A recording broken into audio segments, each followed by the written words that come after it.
Good afternoon, everyone, and welcome. I'm Tina Brennan, Vice President of Marketing and Events at Metropolis, and we're grateful to have you with us.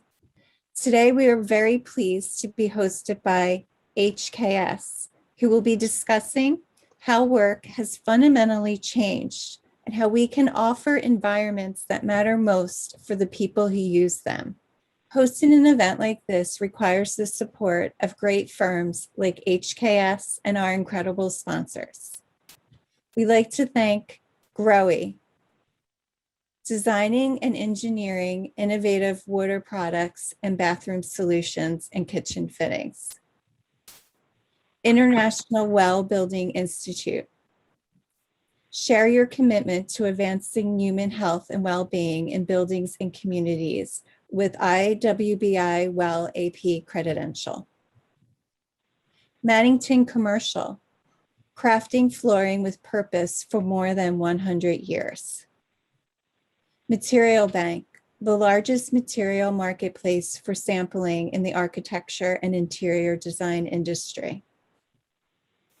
National, dedicated to delivering environments that inspire employees, drive productivity, and promote engagement, ultimately creating a happy workplace. Sunbrella Contract, commercial performance fabrics engineered for the most demanding spaces. And Trendway, dedicated to building beautiful products that create better places for people to work and enjoy. And now I would like to introduce today's moderator, Metropolis's Editor-in-Chief, Avi Rajagopal. Avi?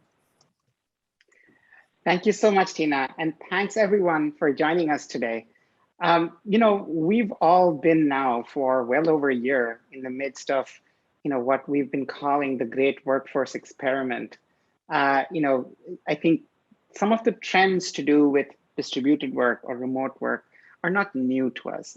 Many organizations have started to consider how they might allow their employees a little bit more flexibility in terms of where they work and how they work.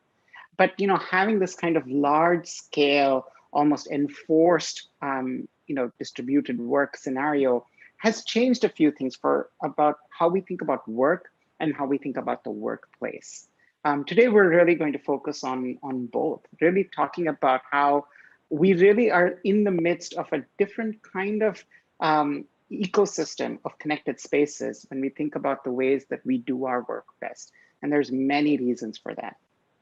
To talk to us about what makes for a successful work ecosystem, I'm so thrilled to have with us an amazing group of panelists. Joining us today is Kate Davis, who is the Principal and Director of Commercial Interiors at HKS, our host firm for today. Kate, such a pleasure to have you.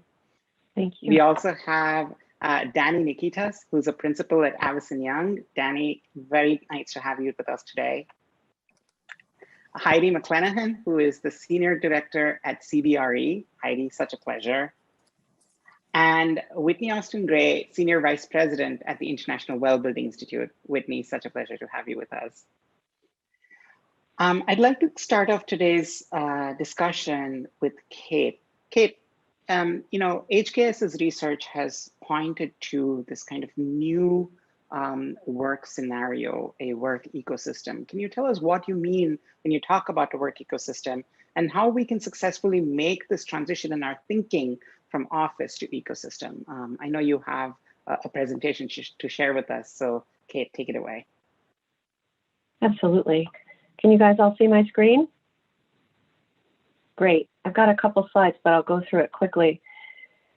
Despite my youthful countenance, I've been doing this a long time and always in the workplace realm. And frequently we were working with clients where not everything lined up. They'd look at it as a space problem. And really what COVID has pointed to that we always should have known is that this is really a holistic problem. This is a systems problem. Workplace needs to be solved with systems thinking. And if we think about wrapping everything in technology and a communications ecosystem, then we can really think about how do we look at the policy and the protocols, how do we build the interiors, and how are we holistically supporting the individuals to bring their best selves, their best thinking, and their most effective work to the table. So really moving to a systems thinking focused on talent. We know from our work from home research that people want flexibility. Now that we've had a taste of it, we really want it. And we've overcome some of those hurdles in that thinking that told us we couldn't have it. That's been left in the dust.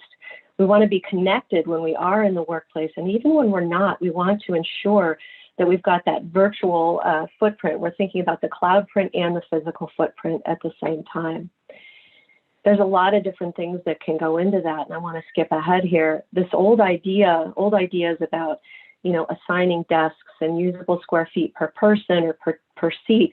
We really need to move towards something that looks a lot more about average daily occupancy and how individuals are curating intentional presence versus expected presence.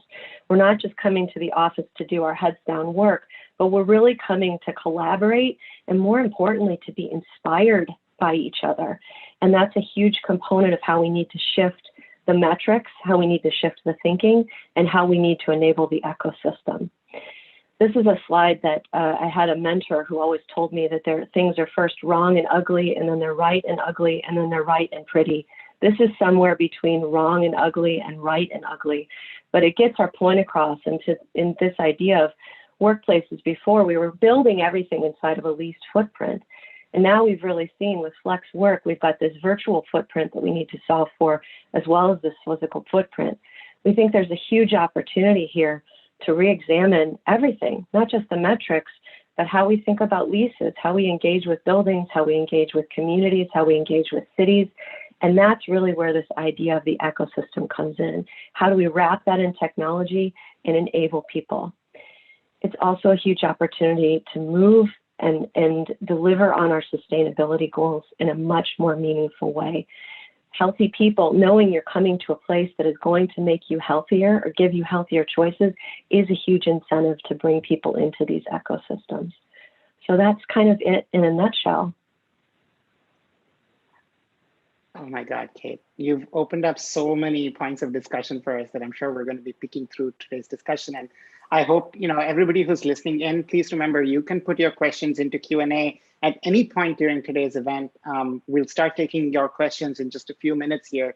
But Kate, a couple of highlights for me from what you just said. First of all, intentional presence versus expected presence. I think that is such a really great shift. And we've been talking about that shift for a while, but to just hear that articulated in that way, absolutely fantastic. Also, moving away from workspace as this kind of calculus between, headcount and square footage, right? And that's that, and to moving towards activities and expectations. Again, a trend that had been, I think, taking hold, but really accelerated during this time. Just fantastic. And then, by the way, that diagram that you called somewhere between ugly and beautiful and ugly and wrong might be the clearest articulation I have seen yet of what this new scenario is, right? That we're really moving out of the realm of leased space. And yes, flex work was kind of a stepping stone, but now we're really talking about communities, neighborhoods, homes, all kinds of things as what a company might see as their work ecosystem. Just absolutely fantastic. Thank you so much, Kate, for setting sort of the baseline for our discussion today. Danny, I'd love to hear from you. Are any of your clients already sort of in that mind frame right now, right? How are they thinking about distributed work, and what are some of their sort of primary concerns with that, either the challenges they're foreseeing or the opportunities they might be foreseeing with this kind of distributed work scenario?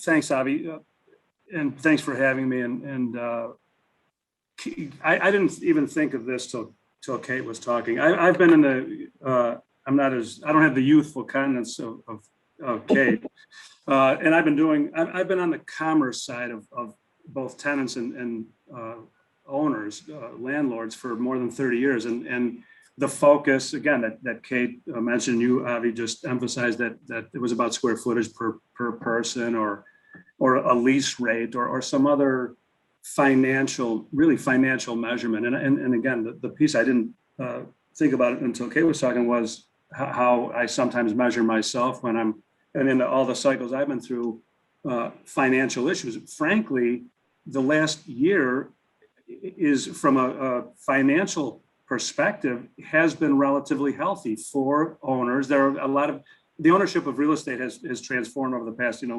many years, from, smaller joint venture developers to, where 95 people would own 100 buildings. Now 8 people own the same 100 buildings, and they have a completely different financial wherewithal. Family offices that are very well put together, institutions, pension funds.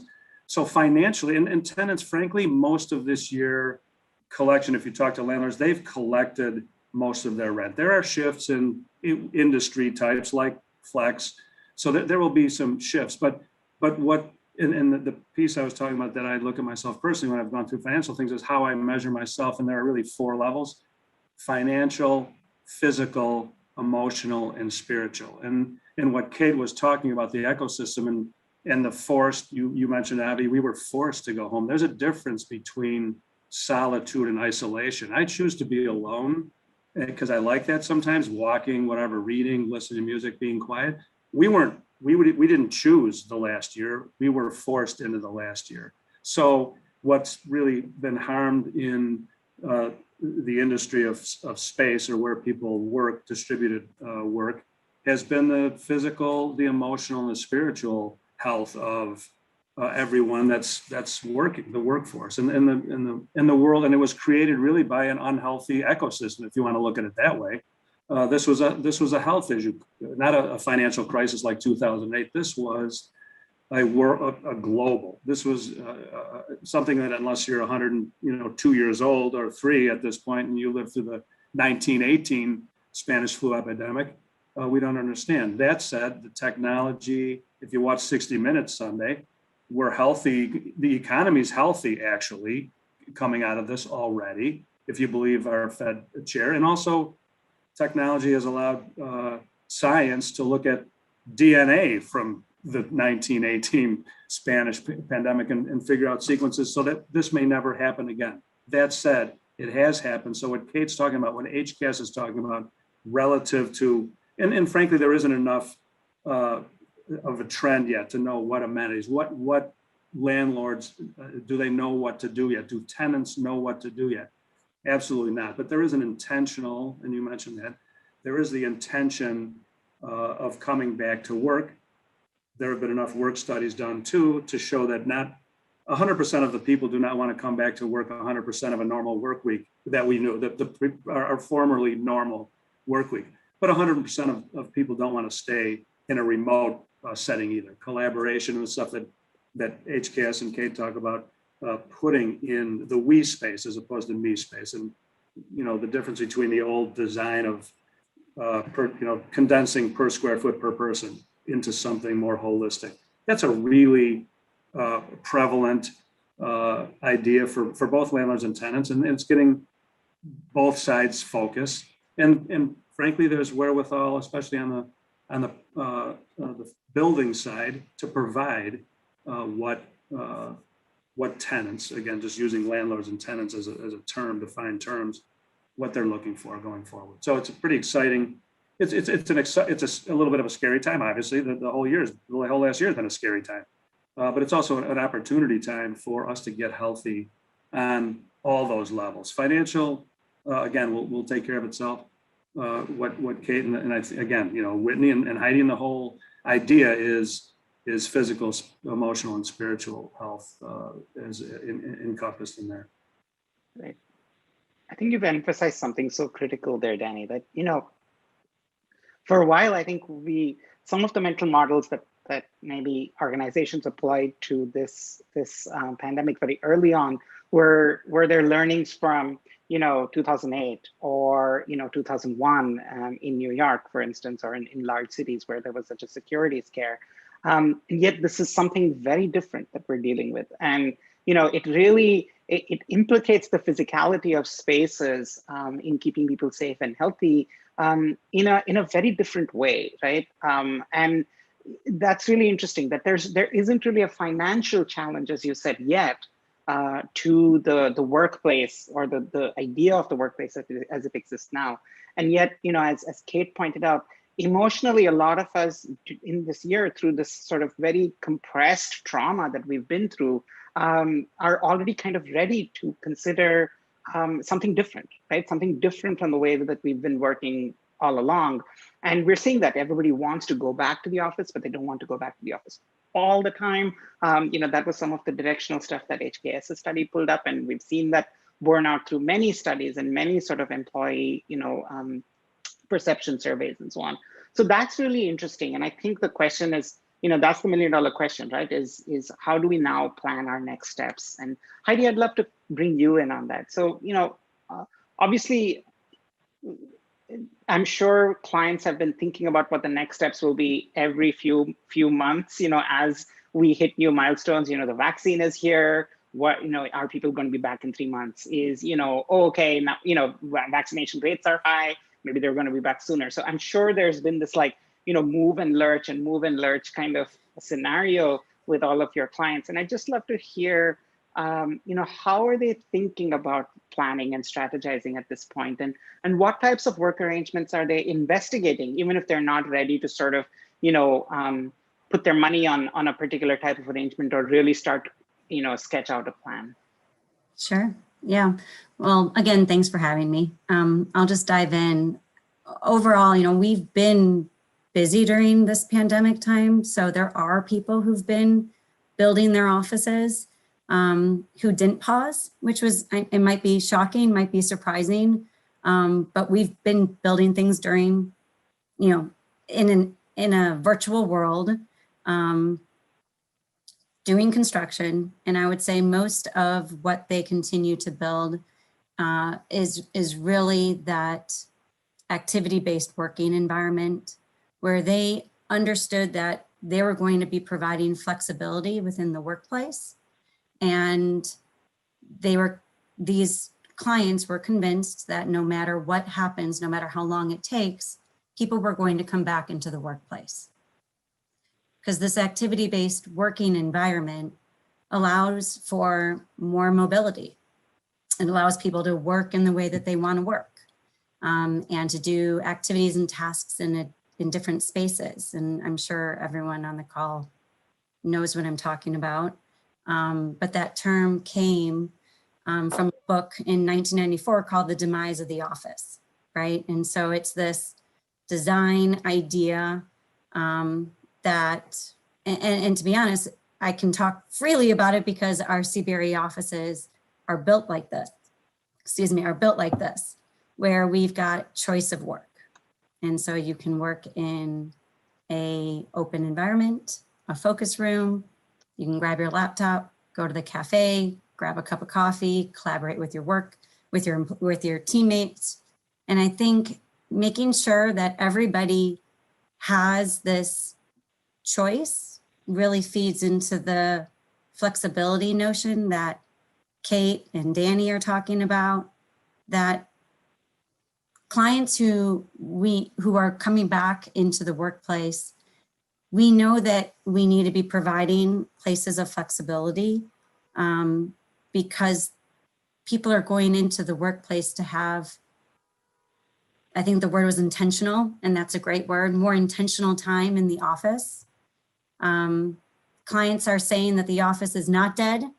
It's just going to look different, which is why we're having this conversation, right? What does it look like?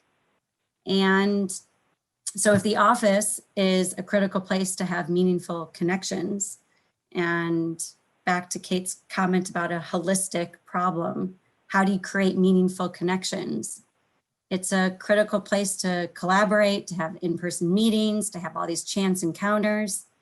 So the offices we're building today, they still have some amenity space, but they definitely have variety of work.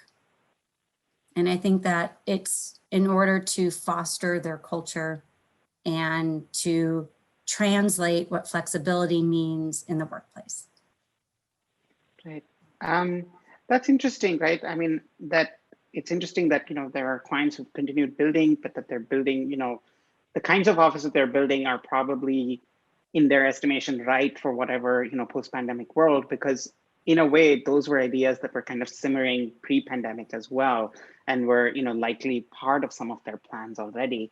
And this idea of the activity-based workplace, I mean, we know that it was really not until maybe the 1980s or even the 90s that people really started thinking about a workplace as the primary use of a workplace as not being a place where people come and are forced to do the activities they need to do to keep a business running, right? But that it might be a place, the Steve Jobs Pixar example is famous. He wanted people to meet each other outside the restrooms. That kind of thinking really bubbled up with the, the dot-com era as the tech world started to flourish. But that's interesting that we seem to be in another qualitatively next step beyond that, right? Where it's only that has remained in the office, and almost everything else can now be done somewhere else, right? And so it's almost an inversion of what our sort of mental archetype of an office is, and that's really interesting. So thank you for kind of like underlining that kind of shift, with clients who have kind of kept things going even during this time. Whitney, I'd like to bring you in here, right? So if we're talking about a scenario, I think, when we're talking about health, or healthy buildings, even in that world, I think to some extent, people's imagination is that, they have a well-certified office or, a great day-lit, beautiful office. And so they're taking care of their employees while they're in the office, but they don't really have much to do with what happens outside of that space.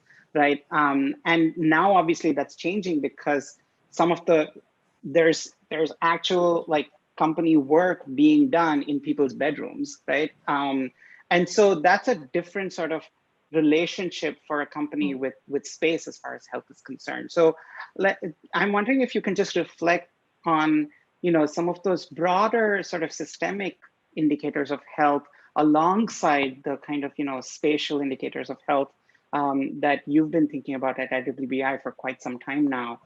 How can people stay healthy and safe, regardless of who's responsible for, for providing that amenities or those facilities, whether it's in their office, in their homes, or in third places, in that sort of community urban space that Kate was talking about with her diagram. How do we think about health as like a continuum, especially coming out of health crisis? This is going to be one of the most powerful times in our lives to be able to truly create places that promote health. Your building either makes you healthy or it can make you sick, and we've never understood that to the depth and breadth that we do today. I think the leading designers that I work with don't design the building, they design the experience for the people, and that experience has shifted. It's no longer leasing an office, it's going into the community and understanding that your employee's life doesn't just start when they come into work, that there's a diversity of who they engage with, what they need, where they eat, how they move. And that's really shifting this whole premise. I think if you forgive me for a moment for this analogy, is that when you look at the real estate market around housing, you have the buyer market or the seller market. Right? And so you say, oh, it's the buyer's market. They're the ones that are going to be negotiating versus the seller's going to tell you, what the price is and you'll meet it. I think we've moved from the employer market into the employee-driven market. And what I mean by that is the employer that said, hi, new employee, please move across the country in order to start this job. I'm going to need you in the office on Monday at 9. That means move your family. That means leave everyone that you loved at home. Or I shouldn't say loved at home, but their neighbors and friends that you had in your community, I'm going to need you to leave. I don't care if you're an early bird or if you like to work late, I need you in the office at 9. And I need you to sit in this beige cubicle with the beige carpet, with the beige partitions. I need you to eat the food from the cafeteria downstairs. I don't want you to move. And even if you don't focus very well with everyone yelling around you, that's too bad. I'm still going to need you to produce at least 70% throughout the day. And I'm also going to need you to give up your life and vitality and going to the gym in order to commute to my office. So that's the deal. Thanks, employer-led. I'm going to tell you what to do and you're going to buy that no matter what. I truly wonder in this space that we're going to start to move to an employee-driven, where the employee says, I will give you everything that I can because I'm passionate about this work, but to perform at my highest level, I need to be connected to my family. I need to be connected to my friends, connected to my community. I start work a little earlier to avoid traffic. I stay a little bit later to make sure that I'm picking up, my baby at daycare. I want to eat certain food and move at different times of the day. I work most productively here and I power nap there. I don't work in an office cubicle the way that you think I work in an office cubicle. And newsflash, we're a couple decades past when this conversation was due, and that humans never adapted to work in the beige on beige on beige office. Avi, you and I have talked about the beige on beige on beige office before. So let's get into this employee-driven market, and they're demanding wellness, not just health. Health for many people is avoidance of disease. And even when we are physically safe, we're going to be asking, do you feel psychologically safe to return to work?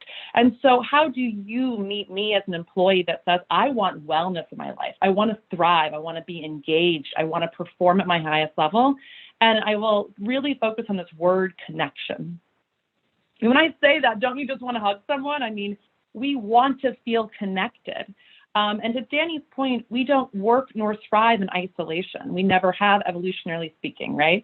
The millennial that humans have evolved is that really, when you look at Homo sapiens, right, moving into modern environments, community environments, industrial revolution, you can look at adaptation patterns and know that we actually thrive in community. We thrive in connection. And we have never understood that the way that we have during this pandemic. And places create community. Places create common connection, whether that you all want Starbucks in the morning, or you all love to go to the gym, or you all work for the same employer. Places create connection.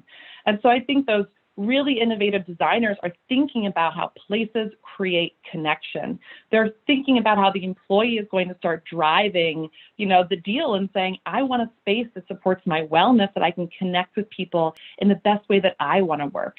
And what I love working with designers is you have so many beautiful creative problem solvers that are saying, oh, you mean a beige on beige on beige space in a leased office that's 10 stories high? It's not the perfect solution.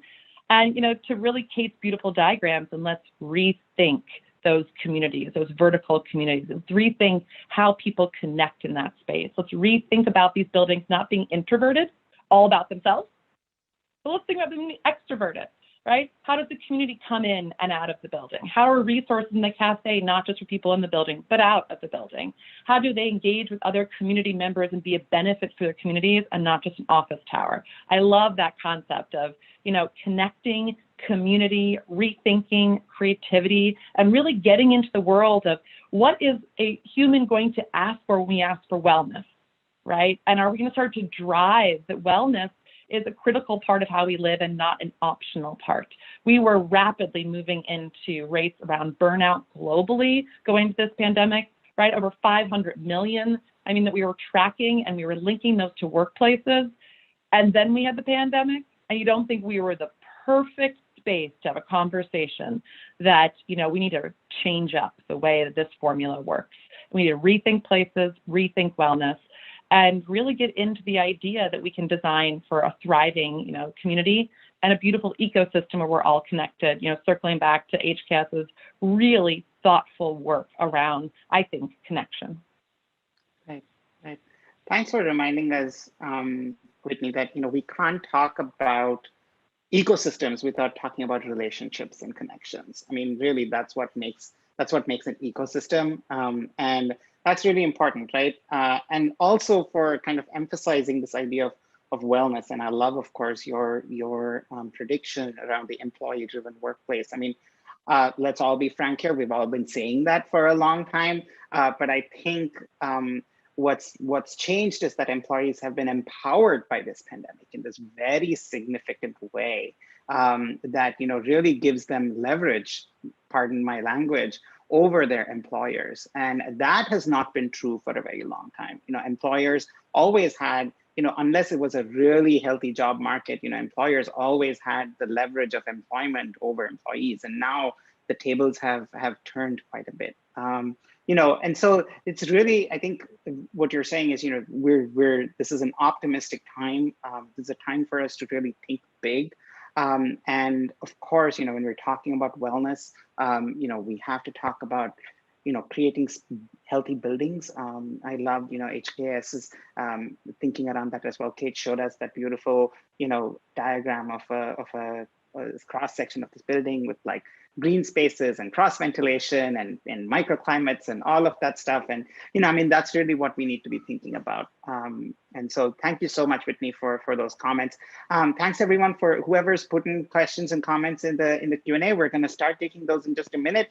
If you have other questions, based on the things you've heard the panelists say today, please go ahead and put them in the Q&A tab, not in the chat function, if you don't mind. So that I can grab them for the panelists here. Before we move on, we're going to have one more quick poll for all of you. So you should see that pop up on your screen in just a minute. Please take a couple of seconds to respond to that. In the meantime, I'd love to thank HKS for hosting this conversation, for sharing their thinking with us, and for bringing this amazing group of people together.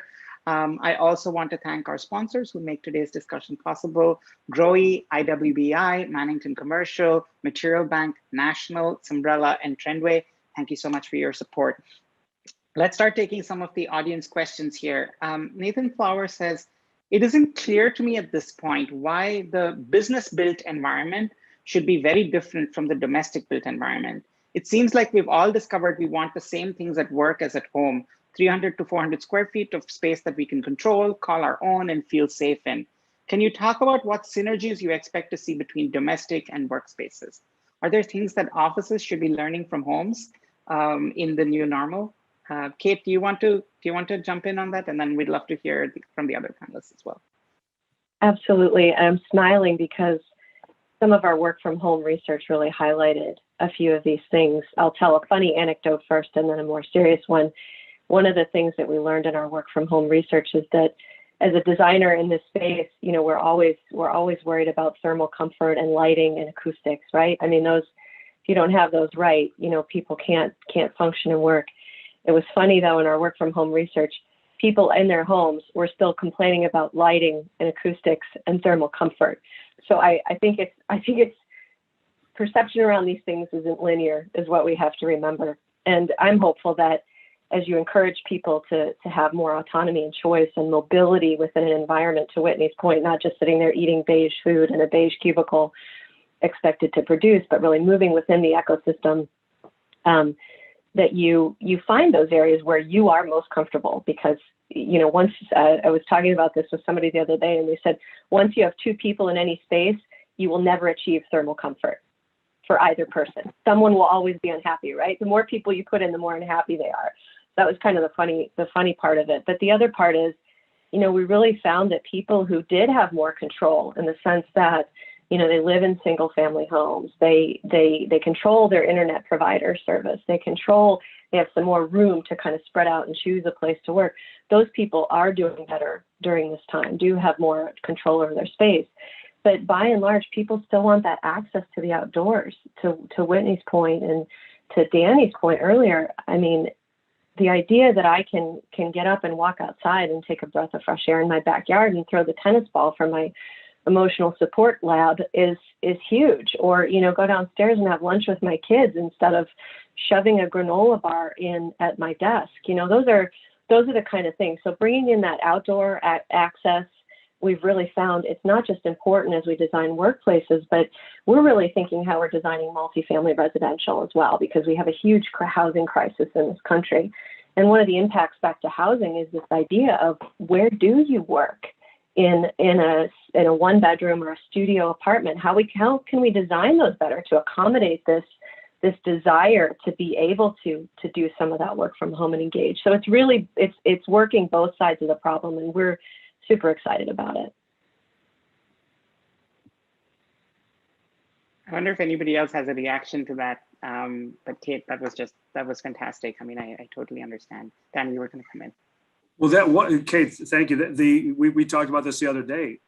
In Chicago, the amenity package that has become standard in a basic, in a large enough downtown high-rise building to afford an amenity space includes a fitness facility and a tenant lounge. But it became prevalent in Chicago a number of years ago for a rooftop deck. And we joked the other day that, how many days a year in Chicago can you use a rooftop deck? A dozen, but the fact that it's there, we've used it, and it's been used quite a bit more. It is fresh air. It is a way to access what Kate was talking about, something that we do have at home. We can walk outside and we can get fresh air. The other piece too is, and I'm really excited to hear about multifamily development having that work from home design element to it.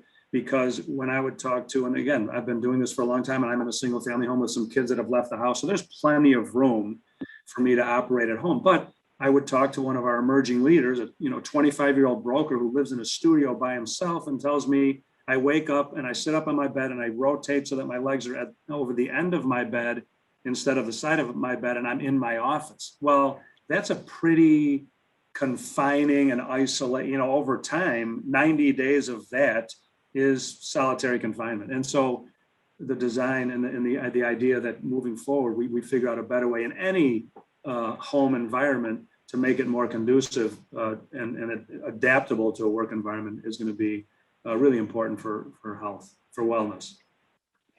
I mean, I'll of course jump in there on that note, is that if you actually study how humans are supposed to work best, we do things like we need to move every 60 minutes. That's a micro movement. Every 90 minutes, we need a macro movement. That means going up and down the stairs. Your brain does not work when it's not being reoxygenated pretty regularly. We were never meant to sit for prolonged periods of time. Sitting is the new smoking. That's public health's way of saying cumulative risk, except most people choose to smoke. Most people don't actually choose to sit. So you have environments that are already against you from the first moment you walk in. You have low airflow, you have low light, cannot adjust your circadian rhythms.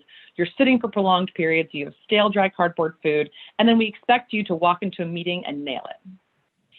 So if you really want the highest, best talent, you will tap into the fact that we have a lot of research and science at our fingertips, and we have brilliant designers that know how to bring this forward and not just take the home into work. I'm not so sure I love that, because I think that's missing the human, right? How does the human work at home? How does the human work in an office? And let's get into their rhythms. Let's get into their max capacity to perform, right? It's not about bringing a lounge chair in and saying you can power nap. It's a lot more complex than that, I think. And it's really trying to talk about how do we know that humans can perform best? And also just completely resetting on a lot of things here. So I want to bring up the idea of the high street. So you talk about bringing your home into work. I think one thing that people do not miss is the commute, unless you're bicycling or walking, or unless you have this really beautiful daily habit that's been, kind of baked into your commute. And I will wonder, if people will be as willing to give that up to go to the office. And sort of a tangential note, but I'm curious around the engagement of small community concepts where you feel like you're part of the village, even if you're inside a city, where you go to the shared space that's down the road because you can walk there, and you may still use Zoom, and you may still, think about small meeting intervention space. But this idea that you just go to one office with one group of people that work for one company, and then you're willing to commute for 2 hours. That shift, I think is going to happen. And when we're talking about bringing the amenities of home in, it's that people don't have the same commute. They have some freedom to it. They have a different, level of being able to monitor their own wellness throughout the day. And that's part of their home environment, that freedom, that individualization. And I'm not sure people are going to be willing to completely give that up. I think we're going to want to be individualized and recognize that we have wellness needs. We don't want to sit for 8 hours a day. We want to feel engaged and part of our community.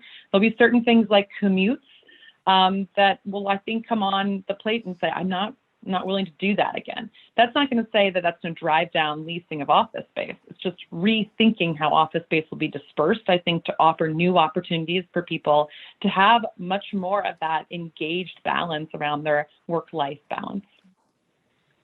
Right. Heidi, go ahead. I was going to say, I would commute to work if I could wear my sweatpants and that was like the new trend, right? So we've all been used to a much more relaxed environment. But yes, I agree with everything you were going to say. So. Yeah. And, actually you're leading us right into our next audience question here, which I think maybe Heidi might be the best person to start with. But I just wanted to emphasize a couple of things that have been said. One is that it's not really that the home is better than the office or that the home is perfectly suited for human beings where the office is not. And Kate dispelled that pretty quick for us, but what I think we do have within the home is this sense of choice, right? some of us have less control than others. I'm right now beaming to you from my bedroom in my 1-bedroom apartment in New York. So I empathize with that young broker, Danny. We have different levels of choice, but I think that feeling of choice and agency and the ability to choose, the things that we emotionally connect with, Danny, you're absolutely right on that, right? Like, I think that's really the key here. And Whitney, I completely, get that, right? Like, I mean, the commute is one of those things that we didn't have a lot of choice in. It wasn't something that we were able to choose for ourselves. And as you say, I think that's one of the things as a shameless plug here, we had a whole Metropolis think tank discussion on the commute and how that might impact the workplace. Go to metropolismac.com/think tank and check that out. But let's go to our next question here. And Heidi, I think you'd be great to kick us off on this one. One of our attendees says, I'm curious as to whether you're seeing construction and development for office space continuing or growing. I've seen research reports that state that this might be the new phase for the small, big city market growth opportunity instead of your typical big cities. So, really looking at, second tier markets or developing neighborhoods in cities or suburbs or, things like that, those a little bit counter to the big downtown trend we were seeing the last few years. Is that true? And what are you seeing in terms of,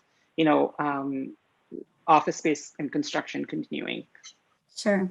Well, I mean, I think that what you're talking about is either the hub and spoke model, where you have your downtown office space and then you have little satellite offices so you can pop in that might be close to your home, grab your coffee on the way, in and out of your car, not necessarily commuting to downtown.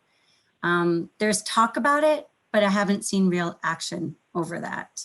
I don't know if that's if that's really going to amount to a reality. Obviously, office space and people building is increasing.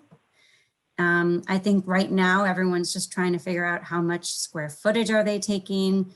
One of Kate's diagrams, the controversial diagram, kind of shows like a 50% back to the landlord, and I that's not the direction that these clients are taking.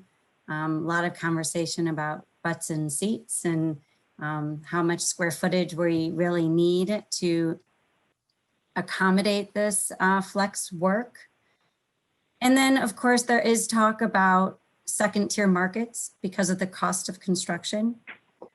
I would say here in Chicago, people aren't, Chicago, we're still building here. I'm not seeing people flee the cities to do offices elsewhere.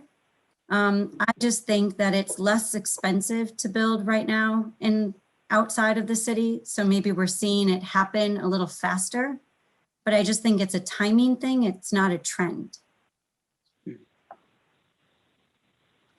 I wonder if anybody else has any thoughts on this kind of, either the hub and spoke or the development of like second tier spaces, or even just a negotiation around square footage. I know that's a question that comes up all the time. And Heidi, I think, you said that, there isn't that much. I think it's more about how they want to use their square footage that they're kind of waiting and watching. But I'd love to get any other inputs on that if anybody has something to say. I agree with Heidi in a number of ways. One is there haven't been enough transactions, and I wish I were more of a data person, but we've seen a downtown real estate company actually open a suburban office for the purposes of easier access with driving rather than public transportation. We have seen that. We've seen some companies choose a different footprint. For instance, turning a big box retail, a vacated big box retail, into an office facility where, again, one floor, big floor, social distancing and parking as a natural part of a retail presence. And we've seen some activity that would indicate that some of that is happening, but in no way. But we've also seen a major headquarters do a 4-month study of their footprint from what they were to what they're going to be. Same footprint, different, obviously, look on the inside with all the really ecosystem ideas that Kate's talking about. So but there's nothing, amenities, what's changing, and even Whitney's employer to employee, we've seen the last probably 5 or 6 headquarters moves downtown Chicago have been in non-traditional real estate locations, because it's no longer, hey, the CEO lives in a suburb serviced by this train, so our office is going to be near the train station, but it's our workforce, our highly educated 22 to 29-year-olds that ride their bikes.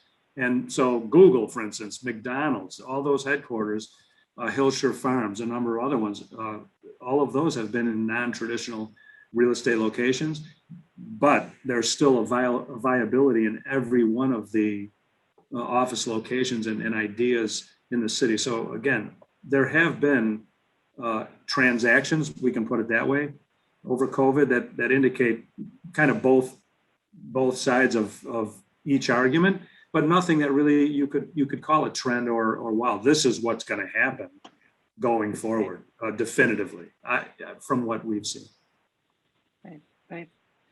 It also seems like, every organization has different appetites for risk and different priorities, and they're taking their decisions within a quite complex matrix at this point.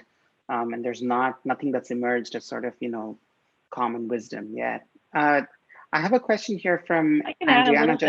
Oh, go ahead, Whitney. Go ahead.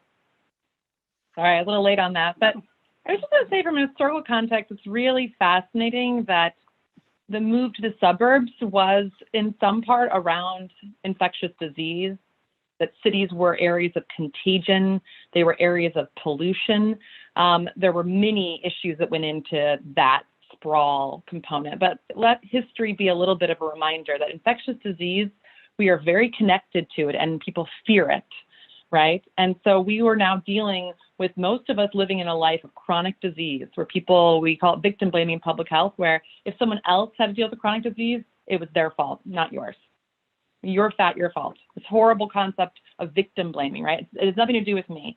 Of course it has something to do with you. You eat next to the person, you work out next to the person, you know the person, you're in their life. We are all interconnected, but we got a little comfortable in chronic disease to say, it doesn't matter that the front door woman or the CEO has a certain health behavior. It won't affect me. In infectious disease, we were reminded how deeply connected everyone's behavior is. The front door woman to the CEO, they both can affect your health today. I just bring this point up because people, even when they'll feel physically safe to return, will they feel psychologically safe? How do we learn from history around how people understand space and connection and when they return? And I'm not going to say in the next 3 months we're going to get it perfectly right and we're going to be able to say this is where real estate will be, because we are now going to be moving into the mental health wave of psychological safety and return to work, where you're going to see aspects of hybrid models where people are still working with their kids being from home. There's new demands in the system. They don't psychologically feel safe. They don't trust. They're not sure. And at the exact same time that happens, people will deeply, deeply need to feel connected. As much as we say that working from home offers flexibility, if I would say to any of you in the panel today, do you want to hug your coworkers? Do you want to return? Do you want to engage? Do you want to be part of something that you feel that you can see and touch and feel? I think most people would say yes. So there is a lot happening. So when we look historically, we need to learn that infectious disease puts people in a very different mind state. We are now going to be returning to work and creating physical safety, but now going to be dealing with psychological safety elements. And that's going to help us, rethink about what our needs are. And I guess the further component is, how do we learn from that and how do we adjust in the next couple of months? Because we're not going to figure it out immediately, because there's going to be this sort of dynamic as people return to work dealing with these issues around health. And I think a lot of designers, I guess this will be the final point I'll make on that, is that if you're a designer in the audience, you have the opportunity to convey to people in your space that it's healthy.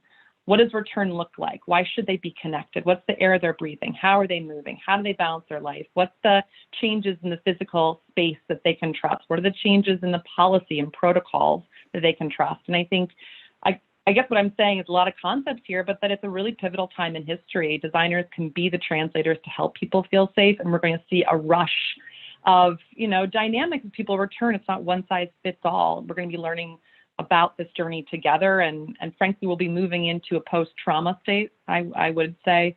Post-traumatic growth, I hope, for some not that, but absolutely a space of resilience and healing. And I think our real estate will reflect those that are savvy in recognizing that transition space. Right, absolutely.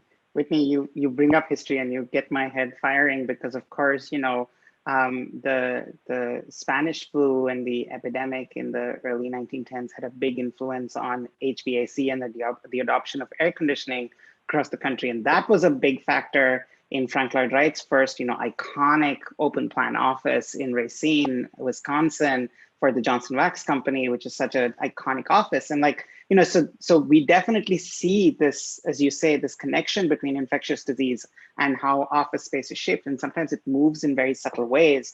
And I think it'll be really interesting to see how this need for psychological safety shapes the ways that designers are able to signal that through space, and what measures they will use. And, you know, Kate, I don't know if you have a reaction to that in terms of sort of, you know, how do we signal to people around, you know, healthy and safe spaces? If you have a small comment, we'll take that, and then let's go to our next question here.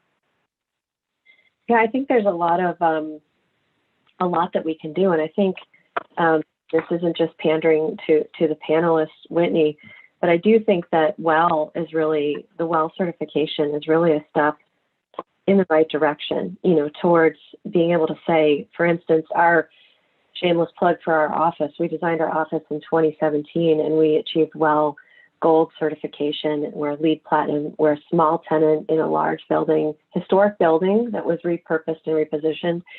And, you know, I know, and it's even more important now than it was when we did it in 2017. We went with displacement ventilation system. So we're with that, we're getting more fresh air into the space. We're using less energy to do it. And we are diminishing the amount of airborne particulates flying around, right? Those are good things. They're even more better now than they were. They're more meaningful to me now as an occupant than they were when we did it in 2017. We also invested in water filtration, and we were really transparent about it. The water that I drink when I'm in the office is actually better than the water I've got at home with my own filters in my house. So I think, you know, while it has taken a while to kind of unpack what these certifications can mean, being transparent about the why and the long-term implications of it, not just check, we got our certificate, here it is in our lobby, but we're saving this much water. The water is this much better. The access to better air quality is here. Being transparent about that and celebrating it, I think is, you know, to everybody's point, I think there's a moment here to really refocus on what health and well-being actually means and how it is meaningful. Right. It's about effectively communicating that. Absolutely. And it's in the controls, and maybe we get to see it, and maybe we see green lights because our air is going to be nice and clean. And the more we can communicate all of these wonderful things that we're investing, the more comfortable people will feel. Right. And I think that's a really important piece in sort of making sure that the office remains sort of relevant and available for the kinds of amazing things that we want to do in the office, you know, hug our coworkers, as Whitney said, intellectually as well as physically.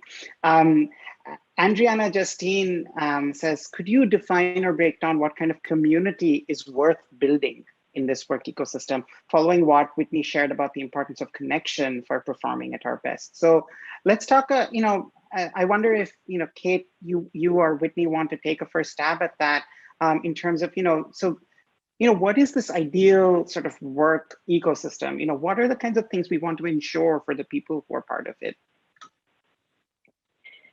I'll take a first pass, Whitney. You know, I was thinking about it in terms of how I was engaging with the workplace previously and what community starts to mean. So I'll give you an example from my own personal perspective. You know, I manage a global team. So my team was already geographically distributed. I sort of physically was sitting with a very small percentage of my team members, even when I went into a mid-sized office, about 50, 60 people. And there were a number of days when I wasn't traveling to client sites or traveling to another office where I would do that commute that we talked about, only to go downtown and sit at my desk and not actually talk to anyone around me because I was on the phone all day, right? So it was of no benefit to anyone. And I wasn't even getting the benefit of engaging with the community. I was there because it was expected. I wasn't there because it was intentional. I wasn't there for the community. I wasn't there for the inspiration or the collaboration. So when I think about how this would look different for me as I engage with it, and to me, this starts to shed light on how we need to think about these metrics differently, how we developed that diagram that, again, is meant to start the conversation and meant to be illustrative, was to say, okay, here I am. And I have been an unassigned seat since 2017. So I do not have an assigned seat, and I would not go back to having one. If I think about how my day might look different in the future in this hybrid, with a flexible work policy in place, with truly enabled technology, and with the agency and autonomy to engage in an accountable environment versus a presence-driven environment, my day would look like, if I'm going to come into the office, I'm going to load my day, not to come in and sit at a desk, not even to come in and sit in a conference room with people, but I'm going to load my day in a way that I do engage with the community. I schedule coffee to meet up with Heidi or Danny to connect on things because we have a friendship outside of our working relationship. I meet with teams. I engage with clients. I have lunch with a client. I do some more meetings in the afternoon. I schedule drinks to meet up with Whitney down the block. I go to an evening A&D event. I picked the right girl for drinks. By her head movement, you can tell. But, I'm curating that experience. This goes back to what Whitney was saying about the employee experience. I am intentionally curating that experience to engage more meaningfully with that community because I have made the investment in coming to the office. Now, if we look at that, I still don't need a seat. I don't even need a conference room seat. I do need access to all of those things around me and easy access in and out of a healthy environment and building that's doing great things for my team and allowing us that inspiration and collaboration. In my mind, that's what this is going to look like. And so that's what I mean when I say we're going to have to look at these metrics differently. I still don't factor into usable square foot per seat. I do factor into an average daily occupancy model. And how does that change? And what are the things I'm going to use when I'm in there? It is the next, what I think is exciting is it is the next evolution of activity-based work that we really have an opportunity to demonstrate and design. That is beautiful, Kate. I cannot wait to go get a glass of wine with you in that virtual world. I have research to support the positive benefits of wine drinking if you'd like that as the researcher here. So happy to have that conversation. But I will add that I think it's an overwhelming time to figure out, all of these components, and we're going to do it together. I think anyone that says we're going to figure it out perfectly is not really understanding this is going to be a journey. At the Well Building Standard, I think we're really seeing a lot of clients move into our Well Portfolio program, which just says, today I'm signing up. Today I'm in the journey. I hope to achieve well. I may not, because you can be a portfolio client and you can take years and maybe not even achieve that certification, but we want you to target that. And I'm going to look across my properties and I'm going to do an assessment today. And then tomorrow I'm going to address this issue. And the next day I'm going to address that. And you're going to be on a journey to understand, what is needed to create truly an ecosystem within the building, within the company, within the four walls, within the policies, within the operations of both.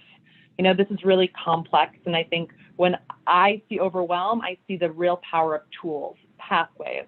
For us, certification allows a pathway. I'll make another comment because I think Kate's comments were very thoughtful, that I love the term ecosystem, and it reminds us that a truly thriving ecosystem in nature depends on diversity and not homogeneity. So the other side of the conversation I do want to elevate here is that home environments are not safe and healthy for everyone. We started speaking about that, but there also can be areas that are not even safe for some individuals, and offices create a safe, equitable environment where we don't see a person's, bedroom. We don't see their life behind them. We just see them as our coworker in a space with them. Let's not forget that a lot of people are going to come out dealing with depression, anxiety. They're going to deal with lost loved ones. And coming to work and being part of an ecosystem in a community can allow that healing. And I guess the point I just wanted to make there is that ecosystems are about diversity and about creating environments that are not one size fits all. And that's going to be a challenge as we come back in this healing stage, is that we think about a diversity of needs for different people. And the good news about ecosystems that are diverse is that they thrive. So this is not about, checking the box on universal design. This is about rethinking that women may have different needs that have families at home, that someone that's neurodiverse needs to look at stimuli differently. It takes into account that someone aging may have different needs for light to be able to focus and read. Dealing with cataracts are very common over the age of 55. We've been playing with this concept for years around, if you design for the extremes, you benefit the means. Like, let's think of diversity. Let's think about people's needs that maybe were ignored, that as we create an ecosystem to truly be resilient, we're going to need to be able to adapt to a diversity of needs. And it's not, my best designer friends, I'll say that this is a beautiful challenge for them and not a hard one, is that this is where beautiful innovation comes from, in creating space that can meet multiple needs, that can be diverse. And I think and we're up to this, right? We have a path and we take it a step at a time.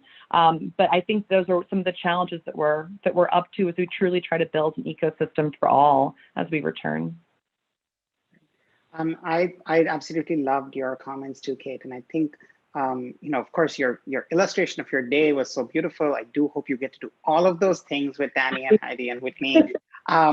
But, I think the thing that you said at the end, I think connects really well to what Whitney just said, is that you were like, I might fit into this model, but I don't fit into that model. And I think, that's kind of what we're kind of pushing up against here, is not designing for the means, but designing for the extreme, right? Not designing for the average, but rather designing for those outliers, understanding that the averages will get taken care of in that scenario. And I think that's a really powerful way of thinking about an ecosystem. There's lots of great thinking around that available for anybody who wants to dig more into that. We're gonna take a few questions a bit rapidly now. A quick question, Danny, maybe you want to pick up on this one. Tarna Gupta says, what do you think is the future of co-working spaces?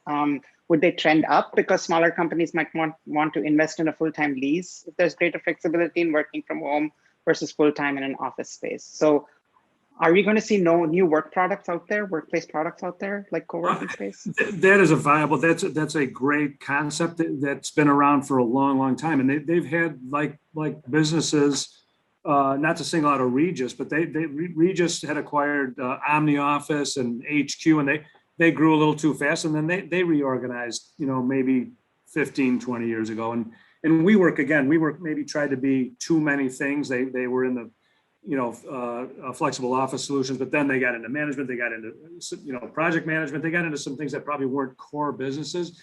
But that product, because again, what we're looking at going forward is businesses that don't have as long of a shelf life as and we talked about this the other day too, don't have as long of a shelf life. Technology moves so much faster, so that shorter leases have been a trend for a while anyway. You don't see it, maybe an anchor development where 15 years is required for development, but we've seen shorter term leases anyway, and flex office solutions, those companies, that product type really can adapt in a much quicker manner. So they can be used for an expansion space, swing space there. It's definitely the future of the flex office we believe in, just as an office. Again, I think they're looking at different ways to operate as well, and to keep wellness, because that's another thing. It's not one company, it could be 50 companies sharing space. So the thing, Whitney, you highlighted, where the CEO and the front door person, you now have a bunch of different, it's not one group coming into the same place all the time.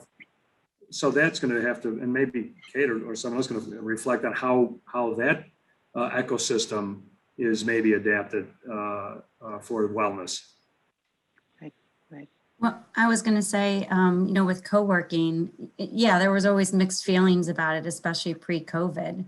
But I totally agree with you, Danny, that co-working spaces, they're kind of seen as an asset now, where it gives some flexibility to the landlords and the tenants to try to figure out what does this new ecosystem look like. And it can be used as overflow space. It can be used as conferencing areas. You know, yeah, we shameless plug, totally. We invest in a co-working space. HANA is our co-working space. So completely believe in it. But I think the beauty of those spaces, and this comes into the wellness aspect, is that they have kind of a concierge service, a host service, where they're helping you thrive in the best work environment possible and allowing you, being a concierge and giving you opportunities to help with any wellness that you're looking for. You need to book a massage, you ask someone, and there it is. It's happening for you. It's a responsiveness. It's a concierge. I don't know what other words are, but it's helping you bring forth that kind of work-life balance inside a work environment that you can have for as long as you want. It might come at a premium cost, but you know you can walk away and there's no long-term lease for it. So it is filling a niche and it is becoming more popular. I will add a massive challenge with this, and I think it's so exciting to think through. But I will posit that people are not going to feel comfortable working next to strangers for a little while. You know, we've come out of not knowing, are they vaccinated? What's their behavior? Can I trust this? What's the resiliency? I think it's possible, and that's where education and communication and empowerment comes in. But I do just want to acknowledge that we're going to need to build a collective trust as we think about working in these spaces again. And it's going to be up to a lot of people that are the designers to help communicate what is this space and how is it healthy for you.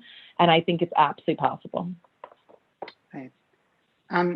I think, but Heidi, I want to thank you for adding to that real estate sort of value of co-working that Danny pointed out, and really bringing this idea of the concierge, because that's a leaf I think that any office space can take out of the co-working model, which is where really co-working had developed to where pre-pandemic is that it is less about leasing a desk in a co-working space, but rather going to a place where there's somebody to take care of all your needs. And that's really a very interesting way of thinking about co-working space, not so much as a real estate sort of solution, but rather as a workplace experience solution. And that's really interesting. And I agree with me. Of course, there's challenges there in terms of the comfort and the trust in coming back to the workplace. But again, within that concierge model, I think there's a kernel of something that responds to that trust and safety issue as well, in terms of having somebody there who's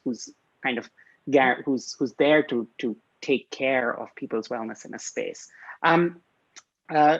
Another question here is from Katie Breest, and there's a quick one maybe for you, Kate. With Zoom meetings becoming the norm, what do you think back to workplace looks like? Will everyone be sitting like sardines in a workplace in their own personal Zoom meetings? Sounds loud. Or do you envision Zoom rooms? I mean, are we going to take our Zoom into our physical workplaces? It sounds likely, but it's just, yeah. What's your reaction to that? Is that a design challenge waiting to happen? Well, clearly I'm not going to do it. I already explained what my day is going to look like in the future. So I'm not opting out of that. I think it's a good question. It's actually funny. This is another kind of one of those things that I thought has been kind of funny and ironic in the last year. We used to hear a lot about, back to the acoustical concerns, pre-COVID. Why I can't sit in an open office. Other people are going to hear conversations and I'm going to have background noise. I mean, at this point in the pandemic, I've seen your spouse, I've seen your kids, I've seen your pet. There's nothing we haven't seen at this point. I hope our threshold for a little bit of ambient distraction has adjusted. That said, we are really looking at, and I think it is, I think everything that everybody said today is really about, there isn't going to be one perfect thing. And if we could move away from the benchmarking that takes place and has taken place historically in workplace design, I think that would be an amazing outcome to this. We're going to have to really dig into what what is each client trying to achieve and what is going to make that possible. I do think with the idea, if we're really moving towards ubiquitous and more seamless technology, we are going to have some real acoustical challenges ahead of us. And I don't know what the solution is around that. I do think that as we think about how people can be flexible in their space, we've been talking a lot internally, and this goes back to that systems thinking idea that, do you, and this is where the average daily occupancy versus kind of those traditional metrics around seats and heads and square footage becomes really interesting. Do you start to really invest in the infrastructure around technology versus investing in just more real estate footprint and really engage? It's all part of this ecosystem. If you've got the ability to engage with these pieces that are outside of your lease space, whether it's co-working or whether it's, food and beverage or fitness or whatever, how can you make the expectations of that space you do control in your lease much more enabled? Because I think that this solving for the cloud print and footprint, I think in my mind, the question about Zoom is really getting to that, because we're still going to want people to be virtually present in these physical environments. And that's a huge acoustical challenge. I was going to say, go ahead, Heidi, go ahead. I'm sorry. Oh, 2 seconds. I was just going to say, when I walked into my office last week, and I've gone like once a week, right, just to shake some things up. We all need flexibility or change. But when I walked in, I was on a Zoom meeting at the office. I couldn't figure out why I couldn't hear anything. But technology and IT specifically created that the sound had to come through your headset, right? I mean, you can go get in there and change it. But my point is, there are some good technology solutions where maybe I feel like I'm yelling into my laptop, but on a headset, I'm just talking on the phone. And now I happen to see the person. So it's a little bit of behavioral adaptation too. And I just want to say, thanks, Heidi. Avi, I just want to say, at one time, I think we all probably, Zoom fatigue. That was kind of a common thing. Today, I really have Zoom appreciation. And Whitney, there may be, data that, hey, the Zoom culture of the last year is really harmful. But it's also a way, again, 10 years ago, would we have just had cell phones and we wouldn't have been able to do this. And so it was a technology and will continue to be in my world, I think, or in my opinion, which is what I'm expressing, that it really is a tool that's been very, very helpful over the course of what we've gone through for the last year. Right. There might be some social solutions to this problem. There might be some, but there are also technological solutions to the problem. And I think we kind of have to meld the two together. So what Kate said, and what Heidi said, and what Danny, what you're saying is that, we have to appreciate what's good about the technology. We can't throw the baby out with the bathwater. I have a couple of big questions here, and we're going to try and tackle them as a group before, we close our discussion today. The first one, Brenda Nelson has a question here and a comment, and I really want to talk about it.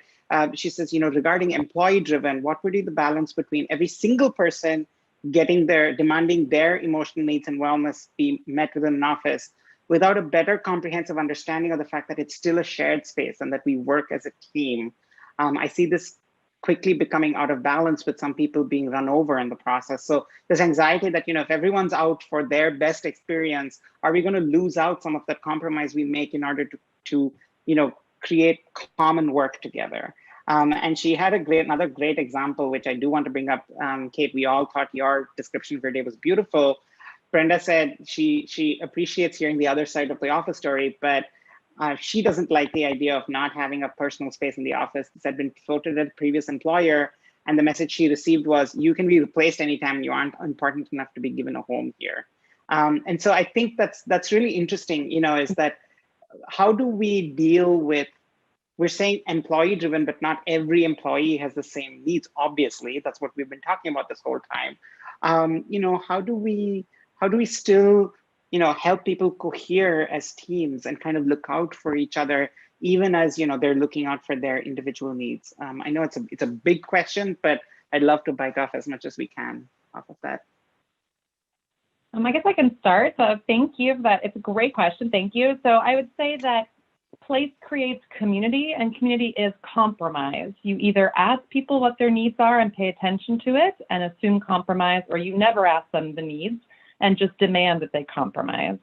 So the difference I'm honing in on as an employee-driven environment around work is that you tap into individual needs knowing there will be community compromise. But by asking early on, you engage and empower a space of saying, I understand what your needs are. Here is what we can do for it. And people feel heard, they feel received, and they feel in control. Control is critical to coping. So you will incur stress in life, you will incur more stress. You stress, distress, there's a balance between it all, but how you cope is going to be the difference. And so one of the ways you cope is that you are in control of the situation. You're in control of the environment. Information, education, communication allows us to feel in control. So when you ask people, what do you need for your health? When you listen, when you tell them and communicate, this is what the air is doing, you take a deep breath. This is what the filtration system is doing. This is what the circadian lighting is doing to your ability to sleep. This is what happens when you put certain foods into your body. Then you assume that they have some power and control. It's not going to be one size fits all. We're not going to be able to create 100 different offices for 100 different personality types. That is where compromise and community comes in. In fact, we are very sensitive to other people's needs when we feel like ours are met. So I actually think there's a beautiful space for thinking about looking at the individual and acknowledging that by looking at you individual and your needs, you're more likely to understand the collective needs of the community. I think it also, those are great points, Whitney. I think it also really goes back to the idea that you've got to solve this from so many different places. Heidi's, we've mentioned it at different points in the discussion. Space isn't going to be the totality of the solution. The policies, the behaviors, the technology, the training, really, you've got to create a culture of accountability. We're going to have to manage work differently, manage by outcomes, not manage. And, in order to do that, you've got to start to look at different things, not just butts and seats. I can appreciate that for some people, it really is important to have a name on a seat. I think there's plenty of people too. My contribution isn't represented by having a nameplate or a tag. My contribution should be represented in my output, my deliverables back to the organization, my engagement within the organization. And I personally found, and I know this isn't the case for everybody, but not having a seat, not being expected to maintain that seat really freed up a lot of energy I was using that I got to reapportion towards my output, my outcome, my contributions. So I think, one of the conversations we had, and anybody on the phone is welcome to stop by our Chicago office if you find yourself there.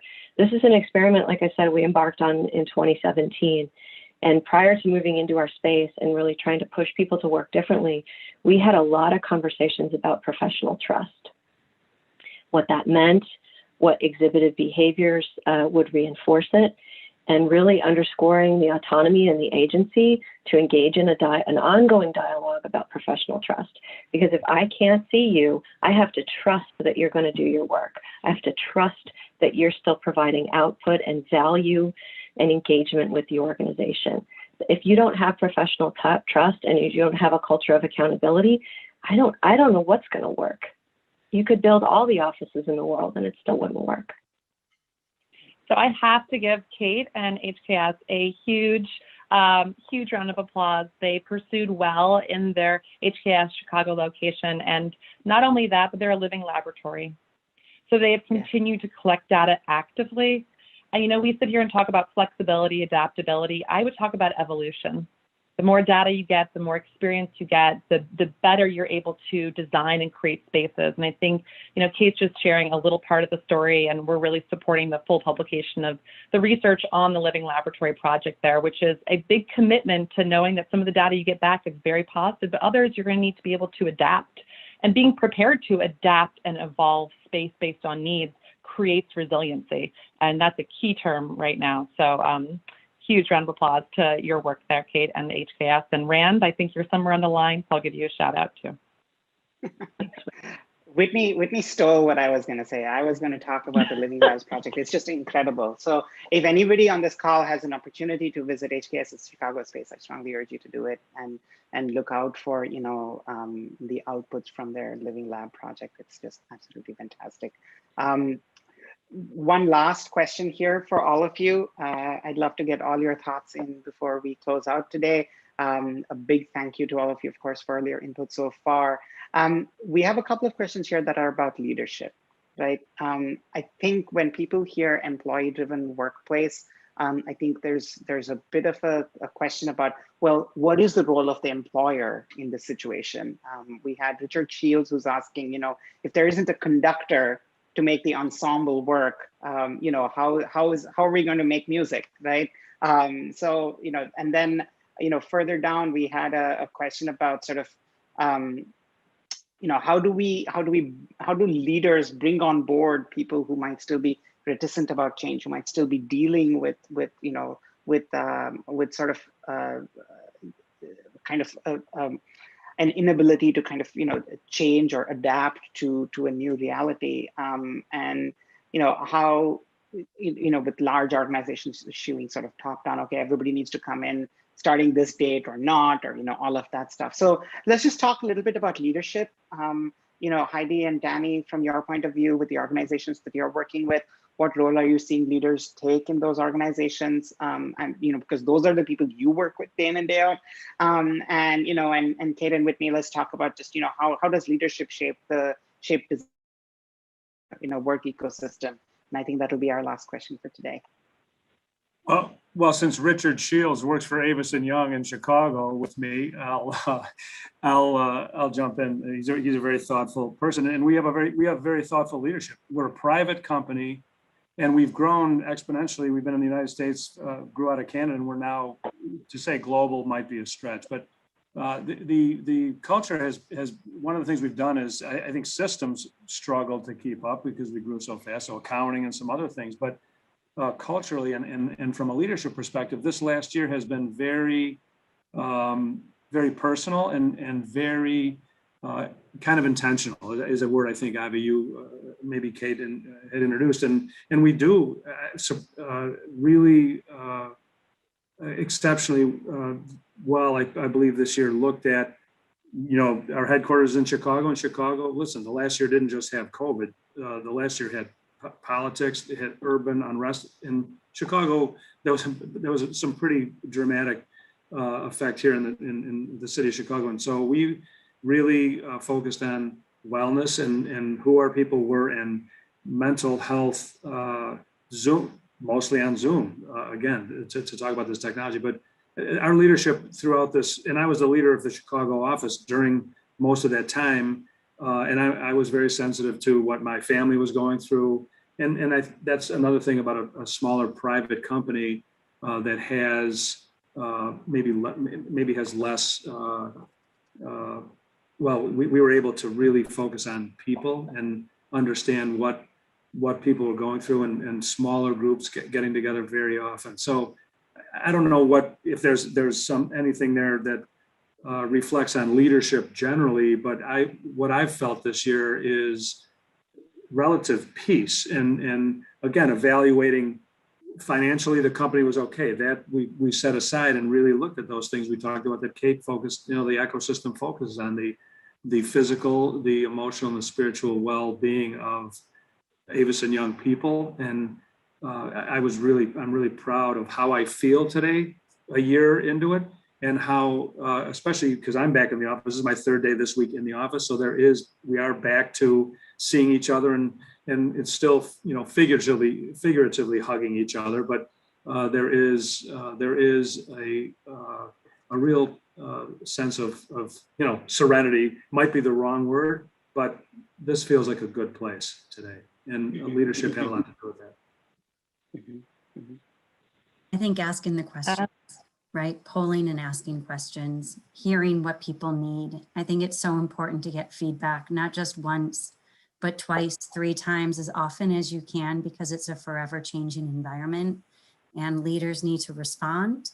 And I think they need to listen, just like employees listen back. So Proud of the culture that we have, and that's something that is always protective, but polling, asking questions.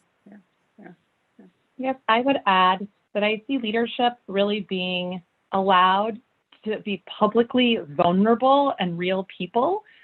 And that the more real you are, I think the more you're connecting with the fact that we are all in a collective healing state together. So we are seeing leaders step up and into saying, how do we build for health and wellness? Where do we first start? Who do I work with? They're asking really transparent, vulnerable questions that would expose that maybe they weren't up to it before. Maybe they didn't know where to start. Maybe they didn't invest in the way they thought they could.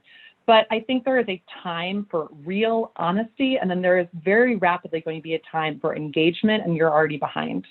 And there is a quiet awakening that is happening on so many levels. And I would say now is that beautiful time, as spring is coming, that we are prepared to fully engage and be asked those vulnerable, real, open leadership questions. Because as a leader, you are just as much in this pandemic as everyone else is. I agree. You stole my words, Whitney. I was going to say vulnerable and transparent. I mentioned cultures of accountability, and that requires vulnerability. That requires, saying you don't have the answers, and that you have to learn something new, and you have to pivot, and that maybe something that was happening before wasn't right, was wrong, and you're gonna work on changing it. And without that vulnerability, you can never have that culture of accountability. And it requires transparency. It requires a lot of humility, which in the end is driven by courage. Thank you so much for those beautiful thoughts. I think, all of us, we are in that space. We have to listen. We have to be vulnerable. We have to be accountable to each other in many, many ways. That's what binds us together in organizations and within the work ecosystem as well. We started talking about connections, and we're all connected, as Whitney said. So that's a beautiful thought for us to end on. How can we be responsible when we understand that we're all connected to each other, and how can we, really be how can we be responsible parts of an ecosystem? How can we, act in tandem with each other and sensitively to each other? Thank you all so much for taking the discussion to this really beautiful place. And thank you for all your input so far. Whitney, Danny, Heidi, Kate, such a pleasure talking to all of you today. A huge thank you again to our sponsors who make today's discussion possible. GROE, IWBI, Mannington Commercial, Material Bank, National, Umbrella, and Trendway. And a big thank you to HKS for hosting today's discussion. You guys are absolutely fantastic. As I said, today's discussion will be available for viewing on DesignTV by SANDOW. That will be streaming on Metropolis's website, as well as Interior Design Magazine's website and our Facebook pages next Thursday. So look out for that. And then it will be available on demand on our website, metropolismac.com/thinktank. I thank all of you so much for joining us today and for engaging with this discussion. I know we left a few questions behind, but I think we got the spirit of almost everything that all of you were asking, and I hope you feel that way too. Please continue to join us for Think Tank Thursdays. Next month, we're going to be in Austin, Minneapolis, and in Denver, talking again with an amazing set of firms on a great set of topics. So please look out for that again at metropolismac.com/thinktank. You can register for future events as well. Thank you everyone for joining us today. This has been a fantastic discussion. Thank you so much and have a great evening.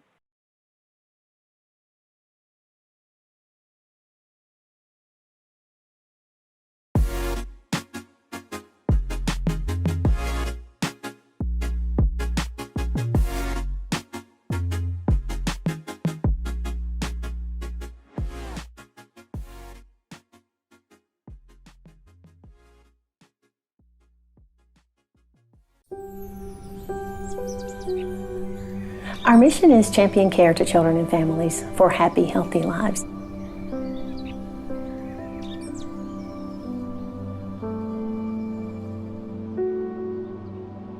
Literally everyone in this community has been a part of this endeavor. It began with Mr. Bob Shaw. He approached our executive leadership team and spoke with them about the fact that he wanted to make a donation to assist with the operations of a building of this type to take care of children with differing abilities. In my background, I have worked with a young lady named Rosie, True Love, and I was actually fortunate to be there the night that she was born. She was a preemie baby, and I was working in the NICU at Hamilton. Rosie's mother is a friend of mine and has become a dear friend over the years. We didn't know each other before Rosie was born. Rosalie was born 12 weeks early, and we had been seeing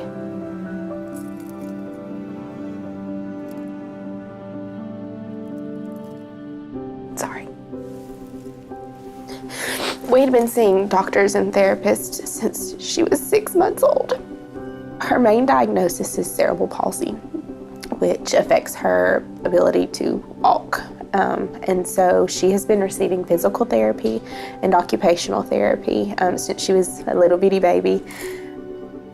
Terri formed a board, a parent advisory council full of parents, teachers, educators, and therapists, and we kind of helped design this center based on what we had experienced in other clinical settings. Just input on what we felt was needed to help serve the children in our community better. One of the things that we wanted to be sure we did was took care of children and families, because you can't take care of the child and separate them out from the family. It's important that you take care of everyone in the family. Sometimes we do a different mirror every day. I do the light gate. What does the light gate help you do? It helps me walk. When you walk in, you are greeted immediately. You can tell that the therapist and the physicians here truly care about their patients and their families. It's not just a, let's bring your child and treat them and send them on their way. It's a, come back, let us work with your child, let us work with you, and let us tell you some things that we can work through throughout the week. So one of the things that makes our facility a bit unique is that we focus on family-centered care. Our primary concern is to not only be able to build competent and happy, healthy children, but also to be able to support families so that they know how to facilitate these things in their own lives. We spend a lot of time coming up with hopefully easy to understand recommendations for the families to try to go ahead and offer things that they could be doing at home, because that is important. The 30 minutes here once a week is nothing compared to the hours and hours they spend at home. I'm a single mother, so I also have to work. Most other therapy centers are 8 to 5, and that's what I work, 8 to 5. Sometimes parents have to travel from one facility to another. They may have their speech and therapy in one location, and they may have PT and OT in another location. They may go to a different physician's office to have their medical appointments, and then they may have to go to yet another place to have their psychological testing completed or to see a counselor. The beauty of the Anna Shaw Children's Institute is that everything is right here under one roof.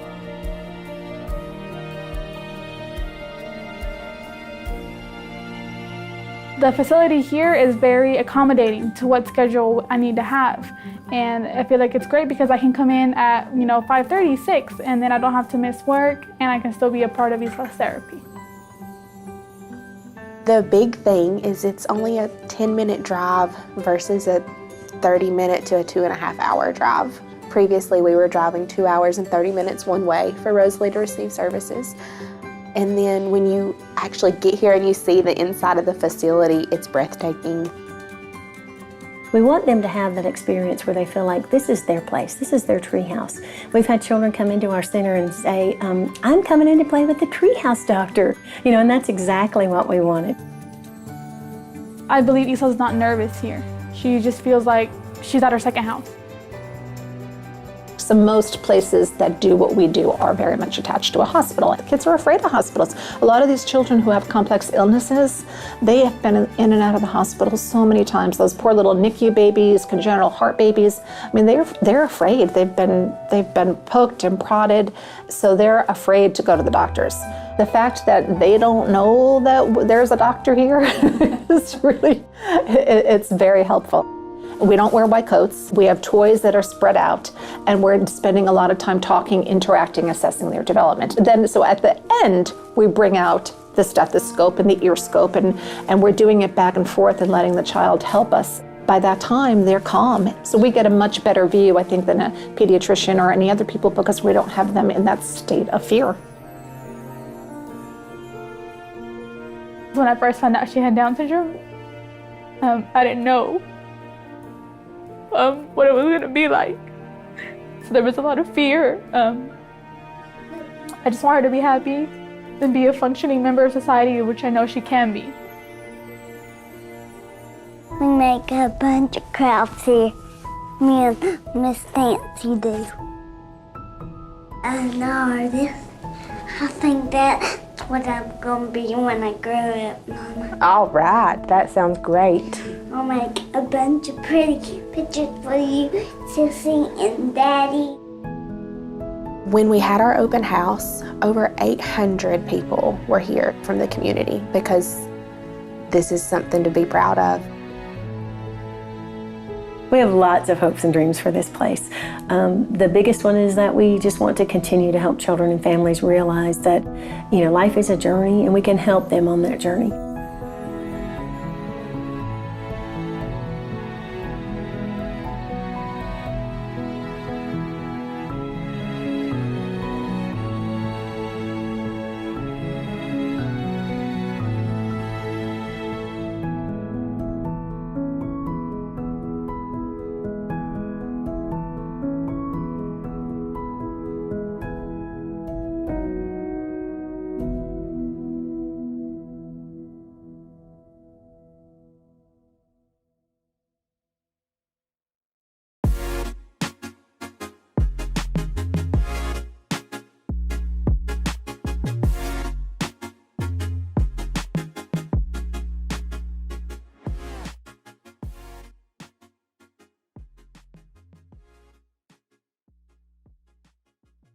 Hi, everyone, and welcome. I'm Avi Rajagopal, Editor-in-Chief of Metropolis, and I'm so thrilled today to take you behind the scenes on the video you just saw about the Anna Shaw Children's Institute.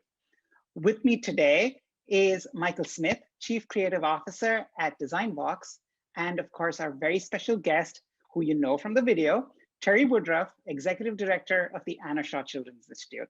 Michael and Terri, thank you so much for joining me today. Michael, tell us a little bit about the Imagine a Place series and why you produced this video about the Institute. Why was it important to have the Anna Shaw Institute be part of the series? Well, when we first heard about this beautiful institute, it was, of course, a nice architectural representation of, a new space, a nice effort, a very user-centered designed space. But the interesting part was really the people that made this happen. So not only Terri pulling an amazing staff around her, but how she integrated the community. So for us, all of the Imagine a Place stories are really about place and the importance of place, but it really comes down to the people that are involved in these places, and whether it's in the design and development or those that are actually using the space. So this story was really exciting for us. Yeah, it's just such a beautiful kind of message about the power of place and the real difference that place can make, in people's lives. It's just so moving. Terri, it's been a couple of years since that video was made. How is Rosie doing today? Rosie is doing incredibly well. Thank you for asking about her. She was only a 5 when we did the original video, and now she's 7. She has experienced a couple of surgeries to help her stand and walk. She's just an incredible young lady, and she is such a champion. She just never gives up, and she's always so excited and always so happy and so enthusiastic. She actually is able to transfer herself from her wheelchair to her bed or from her wheelchair to the shower. So she's just made incredible progress. Oh, that's so fantastic. And of course, I'm sure the Institute played a big role in that progress. How has the Institute been doing over the past couple of years, especially over this last year? I'm sure it's been quite challenging. It has been challenging, but what we have seen is, as Michael talked about, just incredible support from our community. We did offer telehealth to some of our patients that preferred that methodology of the delivery for their care. And then one of the things that we saw was we really needed to keep the patients coming in to the Anna Shaw Children's Institute. It was so important to prevent them from having any regression of the skills that they had learned. We've been amazed to have, we've had over, I think over 15,000 appointments, and we've seen over 800 individual patients since we opened 2 years ago when that video was first completed. So it's just been incredible to see the growth, to see the support from our community. You know, I can't say enough how grateful I am to have been a part of this. When you talk about the concept of imagining a place where children can come and not be frightened, where they can be excited about coming, you know, to see their doctor or their psychologist or their therapist, and receiving the services that they receive here. And then also our staff is so excited about being able to provide these services to children and to watch their progress, like we've watched with Rosie and, you know, hundreds of other patients. We've been able to see the progress that they've made. And it's all part of just the incorporating the design and what children want and how we can keep them happy and motivated in their therapy services. You know, they see that they're coming to play at the treehouse. They don't see that, oh, I'm going to therapy. You know, what they see is, oh, yay, I get to go to the treehouse and play.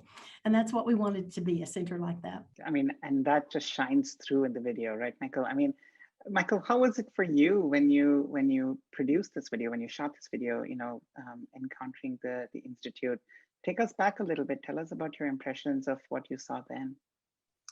Well, you know, I spent, so our team, when we first went out, we spent a little bit of time just outside. I think we actually shot the drone footage first. And so we were on the outside, we were looking at this beautiful building, and we got a really good sense of how it was situated on the side of this little hill, this little embankment, beautiful surroundings, everything was gorgeous. But it wasn't until we met Terri and we got to go inside and she gave us a tour that we really understood the power. So you can look at architecture all day long and say, wow, what a beautiful structure. But as soon as we heard Terri start talking about the vision of what was going on, it specifically moved me, having a 28-year-old son with special needs, and knowing how important those early years are for development and what kind of effort it takes from the entire family to help those little ones kind of develop and grow up. It was so inspiring for me. I thought the vision was amazing. And so you never know when you get into these stories, you don't know what you're going to get. And that's kind of the excitement of it. And you meet all these amazing people. And then you hear a story like this and you get to meet the families and you hear what they have to say about how the Institute is changing their lives, basically, just because they're investing in their children so much. It was phenomenal. It was a great experience for our team. It is a very emotional experience for all of us that were involved in this. You know, we started with families. We had a parent advisory council in the very beginning before we ever broke ground that we pulled together. We had about 20 parents and local educators and school psychologists that we pulled into to meet together monthly so that we could talk about what do you need from our center and what types of services do you need, what types of, you know, associates and staff do you need, so that we can meet the needs of the family and the child. It's all about family-centered care. You know, you can't take care of a child without taking care of the family. And so they gave us such great insights. We had 3 incredible ideas come from them. One was a conference rooms that were available to the families even after hours or on Saturdays. So we set things up so that they could enter the building and we could have the main part of the building locked off, but they could still enter the conference rooms, and they have a kitchen and they have, you know, access to restrooms. So anytime they wanted to meet here for support groups or to just plan an outing, they could do that. The second idea that came from our family advisory council was hydraulic changing stations for children that were in diapers that were older than your typical 2 or 3-year-old. It's so easy. You have a button you push and it lowers almost to the floor, and you transfer the child from the wheelchair onto the changing station, and then you raise the changing station up so that protects the child's dignity and the parents' backs.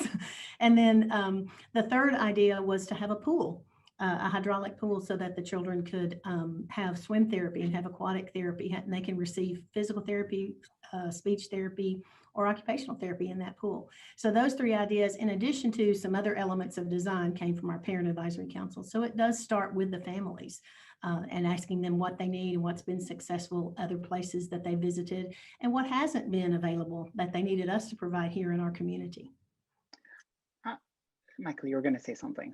Oh, I was just, Jessica, Rosie's mom, was a part of that council, wasn't she, Terry? And so I thought that was really, she talked about how important it was that their voices were heard and included in that design process. And to us, that was a really key part of the story, to hear those moms saying, you know, how important this was, that they had been heard, that they were listened to, that they've been able to contribute. Yes. You know, the other thing that struck me is just how much care there was to, you know, sort of allay the anxieties of these parents, but also to make their day-to-day lives, you know, easier. I mean, they deal with enough, right? And they're looking at such a challenging life. And you know, so when the parents in the video were talking about, you know, just coming in and not having that, you know, that fear, but also having a place that calms them down, and then having a place that combines many different forms of therapy, not having to drive from one center to another or one facility to another. I mean, it just seems like, of course, the space is designed around children, but as you say, I think it's really been designed around the parents and the parents' lives outside the center, which I think is just is so fantastic. You know, and of course, that's great. I just wanted to hear about something that we don't hear that much about in the video, Terri and Michael, which is about your staff, Terri.